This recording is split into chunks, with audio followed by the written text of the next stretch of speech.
Huge fight, warring factions inside Trump transition get into, quote, big blow up at Mar-a-Lago. Well, that's great. Is this bullshit, or is there any substance to this? The Washington Post, okay, I'll trust the Washington Post. Maybe I shouldn't, but I will. Reported Saturday that, quote, new camps have formed. Uh-oh. At Trump's Mar-a-Lago residence in Florida. Oh, okay. With competing visions for how to prepare for the next 4 years. The outlet described shouting matches, expulsions from meetings, and name-calling as frequent occurrences between various factions. These pussies don't know how to do a night of the long knives, you know? The most we're going to get is a Twitter fallout, I tell you. As during Trump's first term, competing factions have begun to run roughshod over each other, sometimes kicking up clouds of dust, wrote the Post's Joss Dawsey, Ashley Parker, and Michael Shearer. That's great. 3 different factions have formed, each with their own leaders and strategic goals. One of these camps is led by Trump's eldest son, Donald Jr., with Vice President-elect J.D. Vance. Okay, so this is like the Zoomer clique. Along with Tucker Carlson, Vance advisor Andy Serbian, and ex-Trump White House official Cliff Sims. Is this the, like, Nazi corner? Another faction is led by Trump White House Chief of Staff Susie Wiles, who co-chaired Trump's 2024 campaign. Wiles' camp mostly includes herself, her advisors, and her acolytes, like Trump campaign political director James Blair and deputy campaign officials Taylor Budowich and Robert Gabriel. And a third group consists of transition co-chair and Secretary of Education designate Linda McMahon and alumni from the America First Policy Institute, Brooke Rollins, Keith Kellogg. So who's the third? Is the third one just Elon Musk on his own with no one else? Okay, one camp. Another camp. Dust-ups between top Trump advisors are also breaking out between Trump transition team meetings. The Post reports began by describing an altercation between Trump attorney Boris Epshteyn, and yeah, that's actually Epstein, his name, and transition team co-chair Howard Lutnick, Department of Commerce. Lutnick physically blocked Epstein's path as he tried to enter a Mar-a-Lago meeting about potential cabinet appointees, telling him, "We're not talking legal nominees today." But Epstein reportedly stiff-armed Lutnick, saying, "I'm coming in." In another contentious meeting, billionaire Tesla and SpaceX CEO Elon Musk, who is sometimes referred to as co-president over Vance. That's so funny, man. I genuinely, like, we haven't seen J.D. Vance at all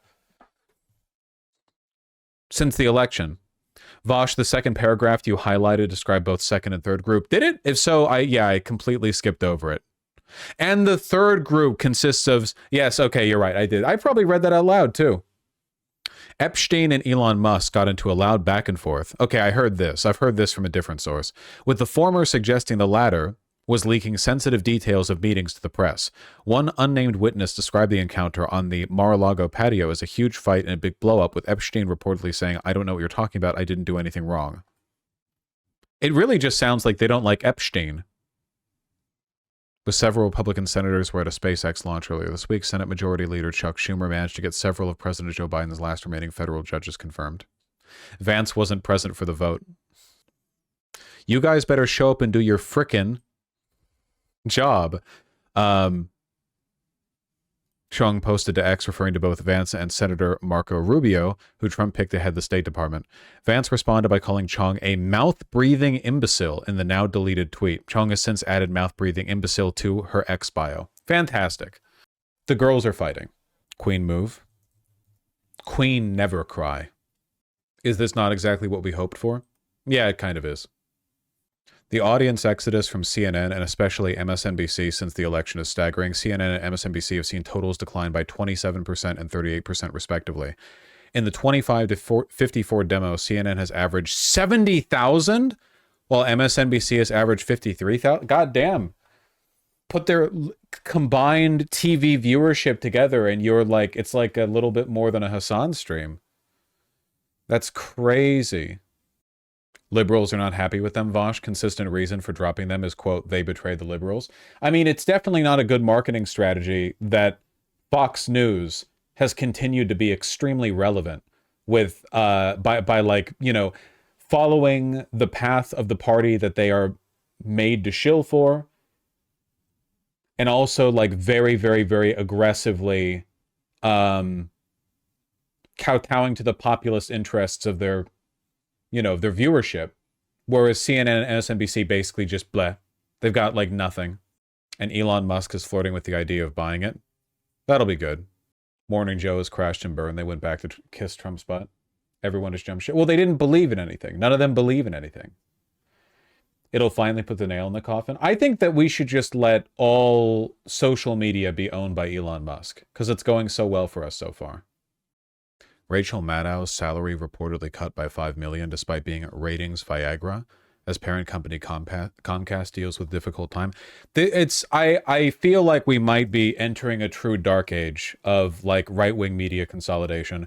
You know, economic inequality is higher right now than it ever has been. And unlike 100 years ago, we don't have like mechanisms of spreading news or information outside of social media or legacy media, you know? People aren't getting their information about the world from pamphlets, local newspapers, organizing groups, church, or the workplace. It is literally like a handful of companies. And basically all of it is right-wing, or has bent the knee. Bring back zines, I guess. No one will read them. Great still of her. $30 million a year. Netflix hit with $50 million class action lawsuit over Mike Tyson Jake Paul fight streaming glitches. Jesus Christ. New York factory that makes Dunlop tires shuttered. 1,500 workers fired as Japanese owner moves manufacturing overseas. Purely an economic business decision without consideration for diversity, equity, and inclusion, and where the employees union thinks it runs the factory. Too many rules, regulations, and lawyers in the U.S. to be profitable. Wait, what? Without considering for diversity. What point are you even trying to make? It's a New York Post comment section. I shouldn't expect anything from them. Maddow deserves a lot of criticism for pushing the Russia collusion stuff back in Trump's first term, but it's true. Also, you know, even if you get something wrong, that doesn't stop right-wing media figures from remaining prominent. They lie nonstop about everything all the time, and it doesn't stop them at all. MSNBC has never been a left-wing equivalent of Fox News. People think that because they think like, oh, right-leaning news, left-leaning news. But there's really like no comparison. MSNBC, for the most part, gives you like light, peppy news coverage with a left liberal bent. Fox News is a militant propaganda wing for the Republican Party that will do or say anything necessary to advance its aims and the aims of the party that it supports. There is no comparison at all. And there are, of course, no real left-leaning news sources.